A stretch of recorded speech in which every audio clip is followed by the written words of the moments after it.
Parlok baro dakane ka District Employment Exchange Office Bhoi District Nongpo. Kala pentip pat ba bakan pelong ya ka job fair na kabanta ki samla ki bompat yokam ha ki private sector ha ka arpu artrek u February hazar arpu saw.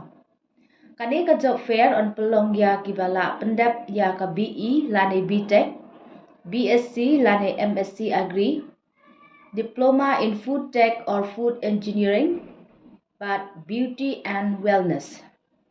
Ki candidate ki bakwa bani Jingpynbna kin sngo baha banwan register but ka Office Employment Exchange Bhoi District Nongpo ha lane shwa ka arpo trek ugnay ba ar hazar arpusaw. Hublay shibun.